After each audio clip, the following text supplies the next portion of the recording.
afternoon. Coach, we understand Coach Pete took ill. Do you have any update on him and just reaction to something like that? Right now he's coherent. He's doing fine. Still running tests right now, preliminarily dehydrated.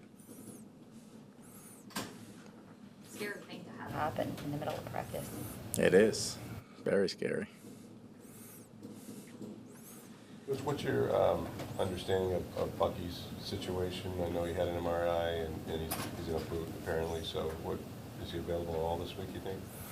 Oh, they said we'll know more by Friday. Right now it's a sprain. They're taking it day to day.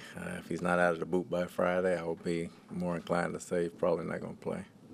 Todd, he had some foot issues that he played through last year. Is this more the same, or is this a new injury? Oh, it's new. What jumps out, Todd, about Seattle's defense? Is it coaching, scheme? They don't have a lot of recognizable players, so to speak, on that side of the ball, but they seem to be playing really well together.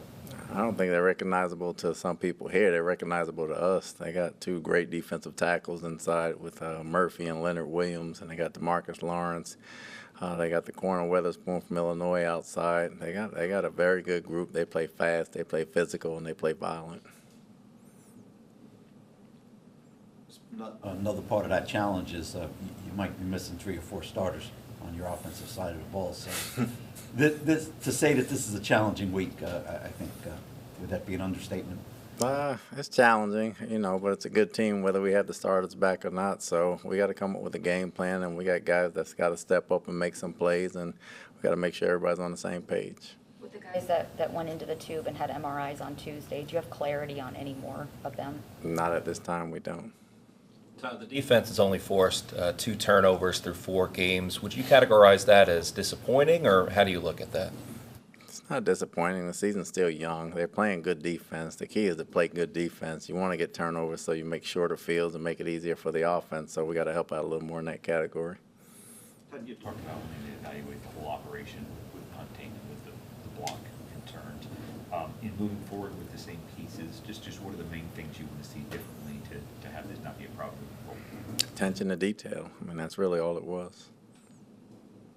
You brought in a couple of punters yesterday, but decided not to sign either one at this time. Why is that? It's always good to take a look at. I mean, Ryan's been punting for us great. We got to protect for him. He's probably a tick getting the ball out, but we got to protect for him. If you don't protect for him, it's hard to sign any punter. Do you have any news at all on the time? Is there a time change Sunday? Have you heard anything about There that? is no time change. Do you No. expect to play as scheduled? Yes. Todd, you certainly know Sam Darnold a little bit. Now you have Baker. Are those stories kind of parallel in the sense that guys were drafted high, maybe didn't make it with their original teams, but now we've seen both of them play at such a high level in the last few years. I think both of them grown. They came out in the same draft class, 2 picks apart, one at 1, one at 3. To have some success, a little bit of success early, then go through the teams they both went through. There's some similarities there. I think Sam has had success where he's been. Baker's definitely had success here. So from that standpoint, you can see it, yes. Todd, with the injuries on the offensive line this season, how has that affected how you're using Cade Otton in terms of maybe being required to block more than being a target downfield?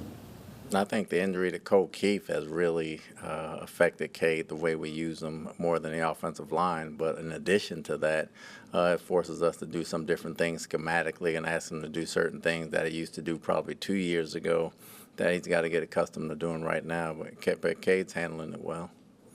Todd, obviously there's been a lot of injuries with the offensive line and receiver, but your offense was the best in the NFL on 3rd down last year, and it's taken a step back in these first 4 games. You're averaging half as many yards per play as you did a year ago. Is there one thing you point to for where you'd like that to improve to get closer to last year's results? Well, you said it first, the offensive line. I mean, we got to get people out there getting accustomed, and we got a different OC. So everybody's still kind of getting on the same page right now. We're still shuffling guys around. I expect that to get better as we go. 3rd down passing in particular is what's taken a step back from what I noticed. How much of your offensive line is impacted on 3rd down, especially when that's when teams are, they really dial up the heat? I mean, it's all inclusive. And you got new guys, and then you got two guys playing in different places and moving people around. You're going to see some things, and they're going to learn some things ahead of time. But those guys are battling, they're handling it well, and we're getting some of them back. And obviously, last week was the first week we had the left side intact, and I expect that to get better. So they'll settle down and play. Emeka put himself on the map in week one, and possibly even before that, just being a first-round draft pick out of Ohio State and the all-time receptions leader. But when Mike Evans isn't out there and so much of opposing teams' attention focuses on him on the outside, that's where the safety goes. We talked about that week with Jesse Bates, for instance.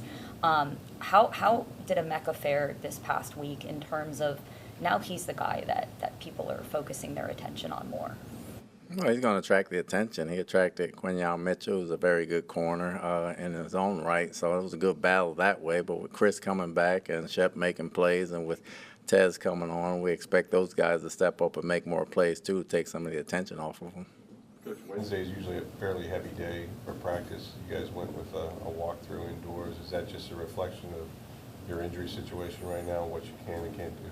We probably have more people that couldn't practice that could practice today. What about the depth at your corner position? Because I know, like, Jamel went out. You actually had multiple injuries there on Sunday, but just how better, I guess, apt to be able to overcome some of those injuries, those soft tissue injuries even, by having just more overall depth at that position?